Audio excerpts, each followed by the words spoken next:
ভাগ হল কি আমাৰ যেহেতু ভাগৱত আৰম্ভ কৰোঁতে কি বুলি আৰম্ভ কৰে এভাগ মন্ত্ৰ স্মৰ চৈতন্য কৰে নহয় সেই ভাগক কি মন্ত্ৰ বুলি কয় দ্বাদশ অক্ষৰ মন্ত্ৰ অৰ্থাৎ 12টি অক্ষৰযুক্ত মন্ত্ৰৰ কাৰণে দ্বাদশ অক্ষৰ মন্ত্ৰ বুলি কোৱা হয় সেই ভাগ কেনেকে কীৰ্তন কৰে চৈতন্য কৰে চাওকচোন আপোনাৰ অকমান আগতে আমাৰ পাঠাচাৰ্য বাপবিন্দে আমাৰ যেহেতু ভাগৱত আৰম্ভ কৰোঁতে কি বুলি আৰম্ভ কৰে এভাগ মন্ত্ৰ স্মৰ চৈতন্য কৰে নহয় সেই ভাগক কি মন্ত্ৰ বুলি কয় দ্বাদশ অক্ষৰ মন্ত্ৰ অৰ্থাৎ 12টি অক্ষৰযুক্ত মন্ত্ৰৰ কাৰণে দ্বাদশ অক্ষৰ মন্ত্ৰ বুলি কোৱা হয় সেই ভাগ কেনেকে কীৰ্তন কৰে চৈতন্য কৰে চাওকচোন আপোনাৰ অকমান আগতে আমাৰ পাঠাচাৰ্য বাপবিন্দে যে কৰি গ'ল ওম নমো ভগৱতে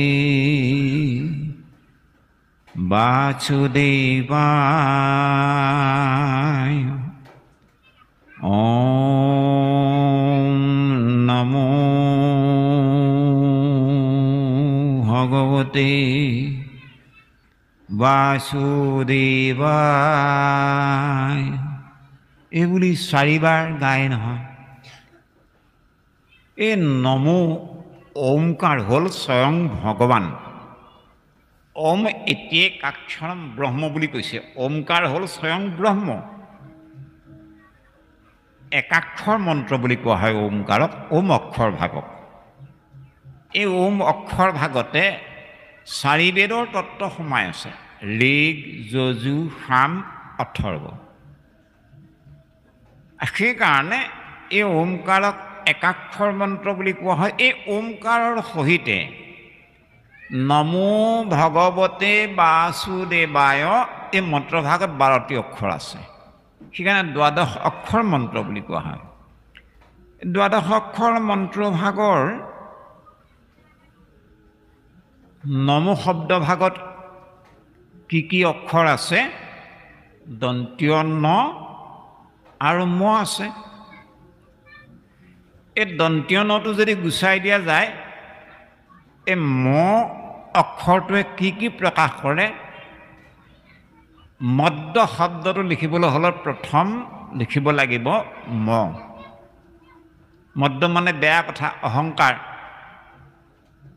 মাংস শব্দটো লিখিবলৈ হ'লেও প্ৰথম আখৰটো আহি পৰিব ম মৈথুন শব্দটো লিখিবলৈ হ'লেও প্ৰথম আখৰটো বহুৱাব লাগিব ম মাৎসৰ্য শব্দটো লিখিবলৈ হ'লেও প্ৰথম আৰম্ভ কৰিব মকাৰে আৰু মোৰ শব্দটো লিখিবলৈ হ'লেও প্ৰথম আখৰটো আহি পৰিব মই মোহ শব্দটো লিখিবলৈ হ'লেও প্ৰথম আখৰটো বহুৱাব লাগিব মই গতিকে এই মহ যুক্ত যিমানবিলাক শব্দ সৰহ শব্দ কি হয় মোহজনিত হয় মদ মাৎসৰ্য মাংস মদ্য মূৰ এই শব্দবোৰ বৰ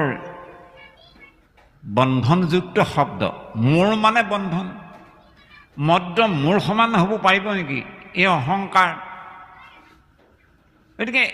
আমিতো মানুহবিলাক মাংসাহাৰী প্ৰাণী নহয় তথাপিতো আমি মাংস ভক্ষণ কৰিছোঁ মাছ খাইছোঁ মাংস খাইছোঁ আৰু ইতৰ প্ৰাণীবিলাকে মাছ মাংস খায় যিবিলাক প্ৰাণীয়ে পানী চেলেকি খায় সেইবিলাক মাংসাহাৰী প্ৰাণী যিবিলাক প্ৰাণীয়ে পানী পি খায় সেইবিলাক নিৰামিষভোজী প্ৰাণী হাতীয়ে কোনোবা দিন মাংস খাইছে নি হাতীয়ে পানী পি খায় গৰুৱে পানী পি খায় গৰুৱে মাংস নাখায়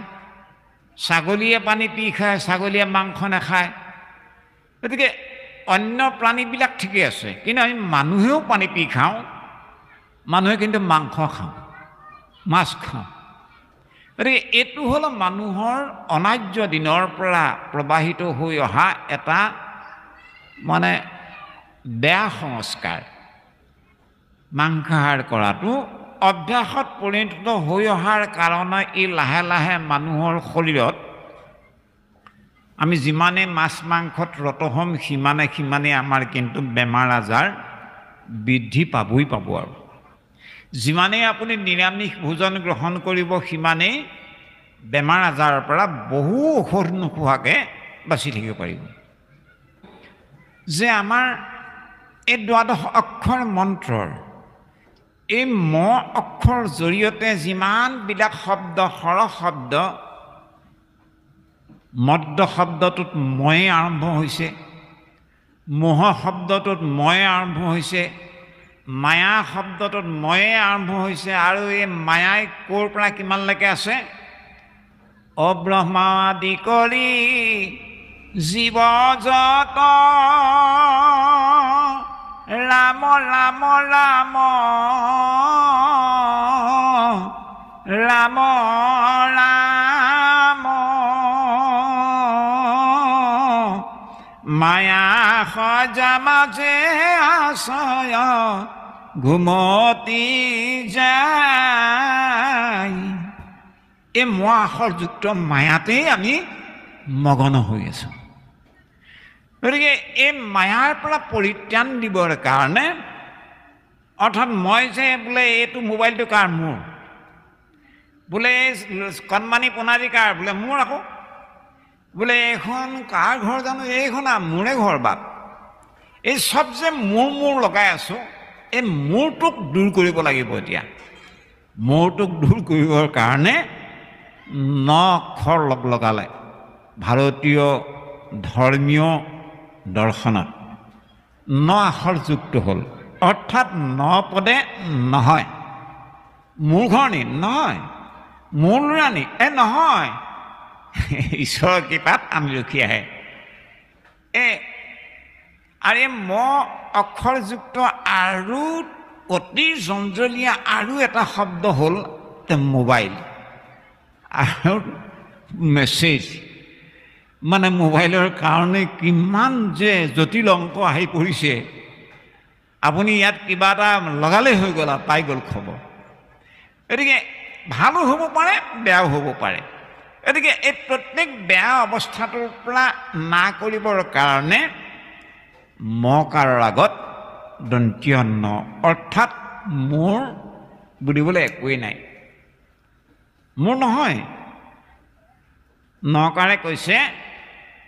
তোমাৰ মোৰ নহয় প্ৰভু তোমাৰ মোৰ ঘৰ নহয় তোমাৰ ঘৰ মোৰ ল'ৰা ছোৱালী নহয় তোমাৰ মোৰ সা সম্পত্তি নহয় প্ৰভু তোমাৰ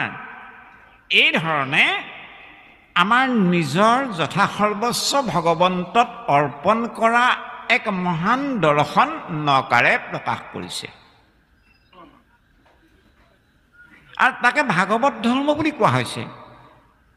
পৰীক্ষিত যাক ভাগৱত তত্ত্বৰ বিষয়ে কৈ গৈ আছে শুকগুৰুৱে এবাৰ শুকমুনিয়ে ভাবিলে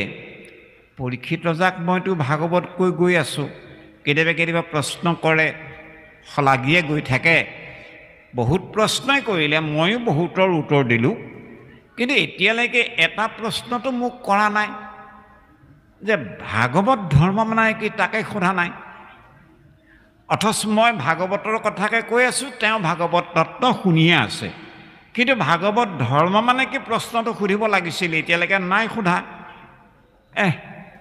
মোৰতো আৰু বেছি দিন নাই 7 দিন 7 ৰাতি এদায় হওঁ দেখোন নাই তেওঁ নুসুধিলে বুলিয়ে মই যদি নোকোৱাকৈ গুচি যাওঁ বেয়া কথা হ'ব সেইকাৰণে পৰীক্ষিততাক কৈছে ৰাজন তুমিতো প্ৰশ্নৰ ভাগ এতিয়ালৈকে সোধা নাই বোলে গুৰুদেৱ কি বা প্ৰশ্ন হয়তো তুমি অকণমান পিছত সুধিবও পাৰা এতিয়াও ঢেৰ সময় আছে কিন্তু তুমি সুধিবও পাৰা নুসুধিবও পাৰা তথাপিতো মোৰ কোৱাৰ কিন্তু প্ৰয়োজন হৈছে সেইকাৰণে মই মানে প্ৰশ্নভাগ তোমাৰ হৈ দাঙি ধৰি আকৌ উত্তৰাংশলৈ মই যোৱাৰ কথা ভাবিছোঁ বোলে গুৰুদেৱ কৃপা কৰক চোৱাচোন ৰাজন ও ৰাম বুলিবো কোনবা ভাগ অত ধৰ্ম ছয় শুনিও কহিবো তাক তোমাত নিশ্চয়। হে ৰাজন, হয়তো তুমি সুধিব পাৰা যে ভাগৱত ধৰ্ম মানে কি? এতিয়ালৈ কিন্তু সোধা নাই। তুমি সোধা বা নোসোধা, কিন্তু মই তোমাক কৈ যাওঁ শুনা। ভাগৱত ধৰ্ম মানে কি? গোটেই ৰামায়ণখন পঢ়ি শেষ হৈ গ'ল, বোলে সীতা মতা মাইকী জানো, সেই নিচিনা হৈ যাব। ৰামায়ণ শুনি শেষ হৈ গ'ল, সীতা মতা মাইকী ক'ব নোৱাৰা অৱস্থাটো হৈ যাব। ভাগৱত যদি পঢ়ি পঢ়ি আদায় হৈ গ'ল, ভাগৱত ধৰ্ম মানে কি যদি তাকে নাজানো, তেতিয়াহ'লে বোলে গালো নাম গ'ল উৰি তাৰ নাই আগগুৰি হৈ যাব। আৰু সেইকাৰণে পৰীক্ষিত ৰজাক শুকগুৰুৱে নিমিত্ত কৰি এই কথাটো সকীয়াই দিছে,